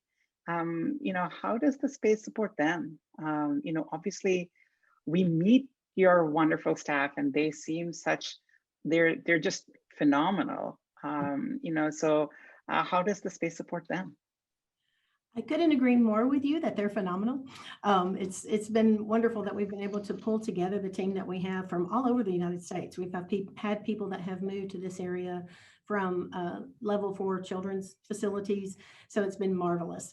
One of the things that we did incorporate into the design of the building were team rooms, and the team rooms are located in the middle of the examination or treatment rooms. So on both floors, you have a door coming from both the north side and the south side of the building that go into these team rooms.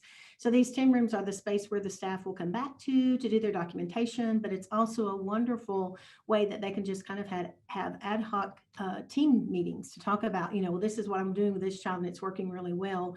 And then another provider that maybe like PT might be talking to OT, and they can say, well, oh, I didn't think about trying to motivate them in that way. Or they can share, we have swing attachments in all of our rooms for the children, and they could share, you know, this child really responds well, the swinging motivates them. So then they can pass that on to the other therapies.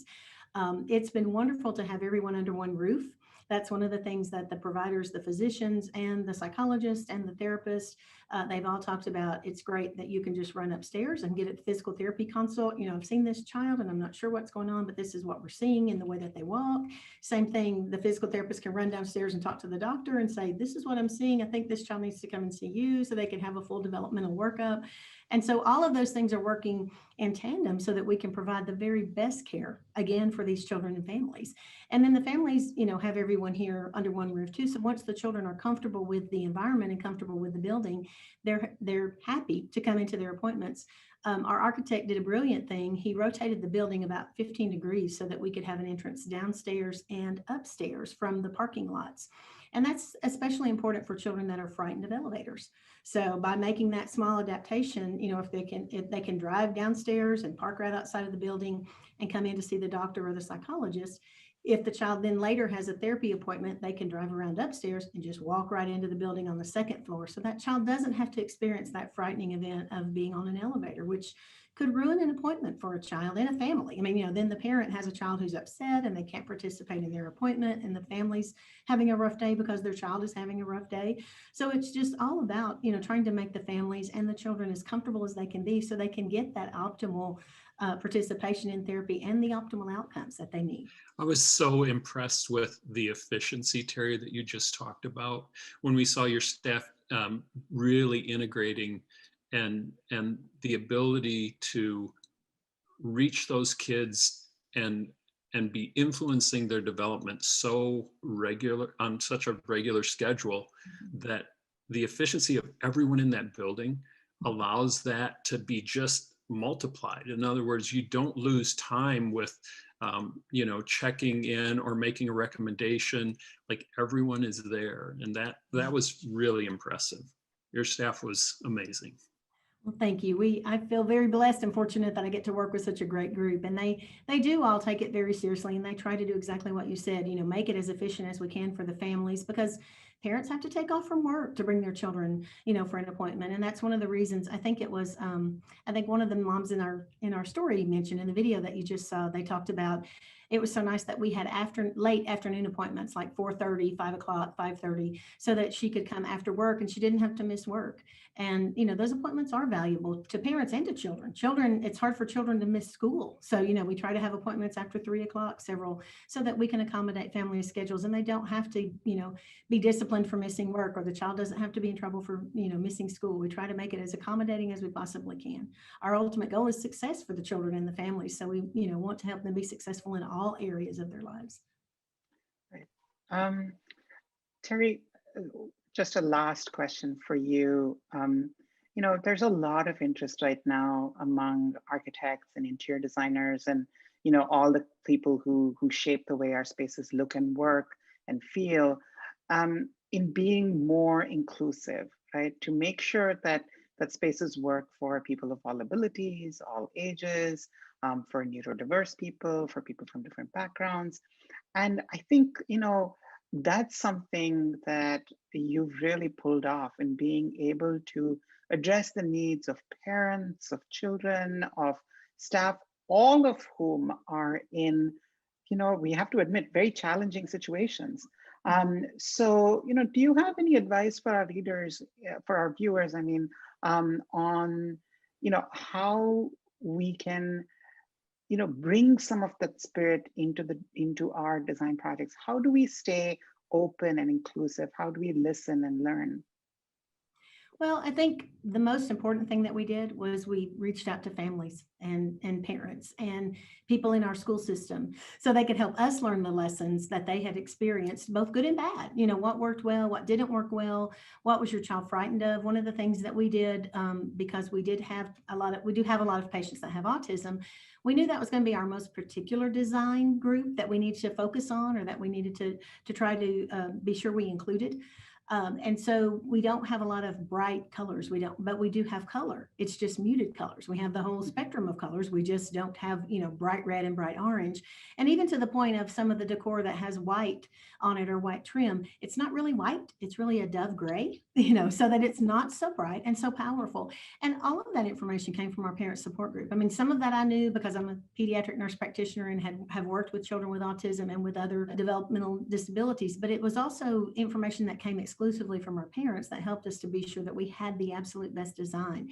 And you know, you mentioned diversity. You also want to be sure that you're including people who are represented in your community. We have a large Hispanic community, so we made sure that we included some folks that had that ethnic background when we designed our center, and we wanted them to be included in our parent advisory council because that's who we're going to be serving. So it was so important to get those frontline people that are going to be using our center and be sure that we ask them, you know, what can we do? How can we make this better for you as a family? And how can we in turn make it better for your child? That would be the first advice that I would give, you know. And then the second would be to consider the types of patients that are going to be in your facility, and be sure that your design, you can have a gorgeous design, but again, if you, in my opinion, if you use bright colors, you know, people tend to think about pediatrics as being the bright primary colors, and those are gorgeous. And some children with autism like those colors, but there's a larger population of children with autism that are not able to enjoy those colors and in fact find them frightening. And again, we didn't want to, you know, initiate a meltdown or any problems from that. So we just took all of that information and incorporated it into the design. You know, hearing you talk about color and what a difference, you know, some basic design elements like that in the ways that people experience space. And, you know, I was curious about lighting levels as well. Of course, you know, as we look at the needs of, you know, neurodiverse populations and other people with sensitivities, we understand that lighting can play a huge role too. Terri, was that a factor at all in the design of the Institute? Absolutely, it was. And thank you for bringing that up. We have a certain population of children that the children that have autism, they do have specific sensitivities. And what happens is their senses are so astute. They hear every little thing. They hear when the air conditioning system might come on.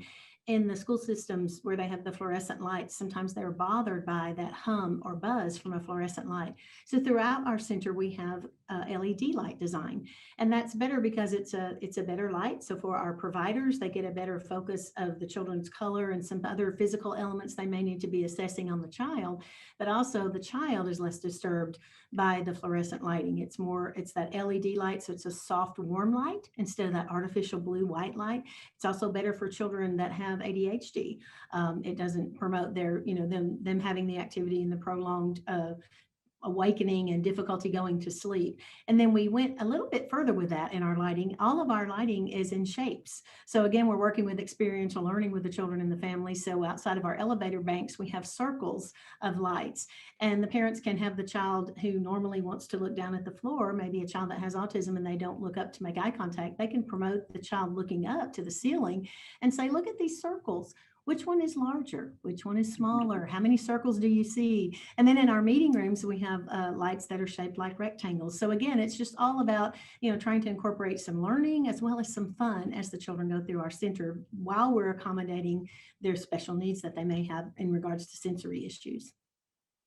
I think inherent in what you're saying is you have to follow those cues for the folks who are the most vulnerable, in the population.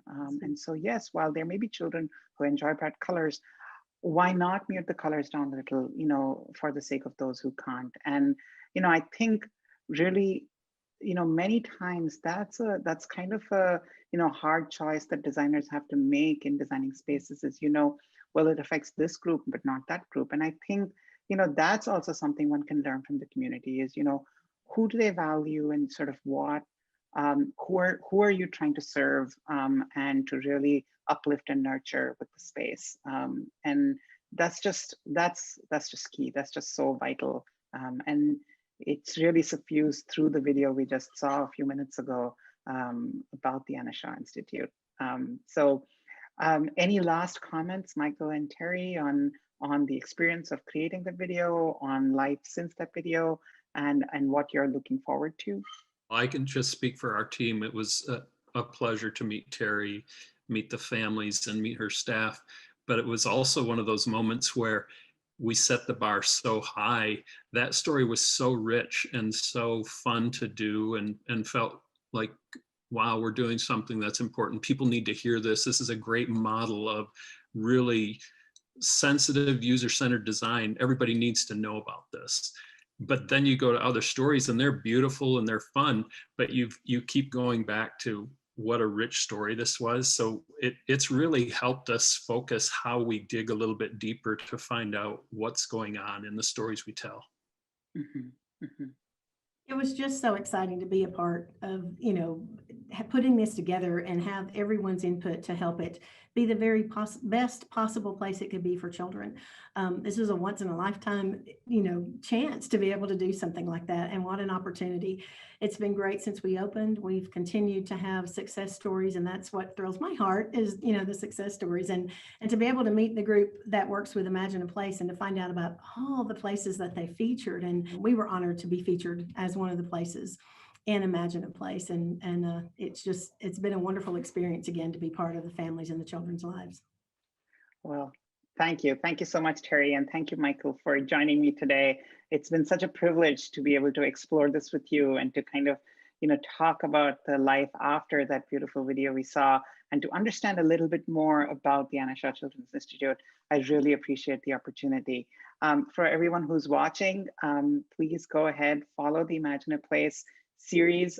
There's an Imagine a Place podcast that you can keep up to date with as well. A wide range of case studies and conversations with some amazing creative people are available on carolina.ofs.com, and also will be airing on DesignTV by SANDOW this year. And we're really, really so proud to bring these stories to you. Again, thank you so much, Michael. Thank you, Terri, and everyone. Have a great afternoon. Thanks, Avi.